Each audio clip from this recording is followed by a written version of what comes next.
Okay guys, here we go. It is day 23, 3-week coronavirus update. I'll try and keep it relatively brief for you. I want to start off with some good news. 3 weeks in and we have yet to see a surge on our hospital.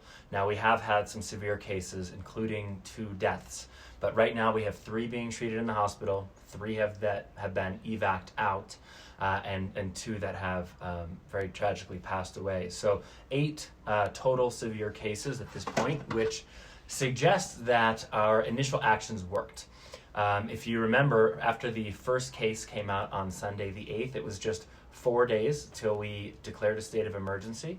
We were the first county in the state, and city as well, obviously, to order social distancing and to mandate stay at home. So it looks like this is working, and it works because you got out there and did it. And if it wasn't you, then start doing it now. But that's good news. But we want to be really clear, we are not out of the woods yet. If you're a marathon runner and you're running the Chicago Marathon and you get out front and you're out ahead of the pack, or you're running on the trail marathons, you want to get out front because there's one path, right? So you get out front and you got clear sky ahead of you. But you're at mile 7 right now. We're 2/3 of the way into this, and all it takes is one bad mile. All it takes is you to get lax, to stop distancing, to start having whatever, and you're right back there in the melee, and we can return to crisis situation very quickly, and that will mean lives. It will also mean less economic activity over the summer. So I ask that you stay vigilant, pat yourself on the back for a job well done thus far. It's nice to have some good news, but we are not out of the woods yet. Now, last night's city council meeting was a big one. It was the first time that we could move from triage to treatment. So city council has given direction. We've moved towards, we haven't decided, to put some real money into this Relief and Recovery Act to the scale of several $1,000,000, yet to be determined, that we will most likely borrow from the Wheeler Fund. There were some other ideas there as well, but I think that's probably our best bet to leverage funds that we would then have to pay back. And those funds would go into several key areas. So the first one is individual assistance. Picken County has a fund that exists.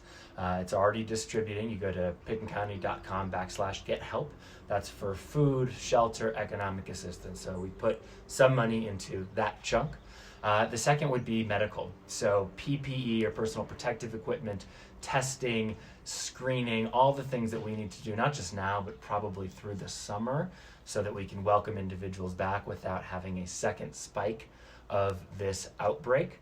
So that's over there. And for those of you who don't know, our tests are now FDA approved. It's a finger prick test. It requires less PPE, which is a big limiting agent in getting tests actually done. We have 1,000 on order. We are near the front of that line. We don't know exactly when they will show up, but this money could mean that we could get significantly more potentially. So that's bucket 2. Bucket 3 is our sort of nonprofit and volunteer sector. So we're setting up a peer-to-peer volunteer network. It'll start out digital, obviously. We can't interact with one another, but it will morph over time, perhaps into some form of work program where we can pay individuals who are not working to do things that the community has long desired and needed, and literally bring us together as a community to do things.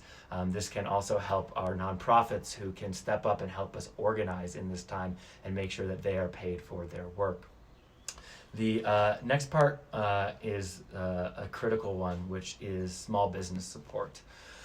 So we want to make sure that we emerge healthy as an economy, that we emerge local as an economy and invested in one another. There's a lot of federal and state dollars out there. So part of this looks like helping you guys navigate how to find those dollars, but there will be additional here.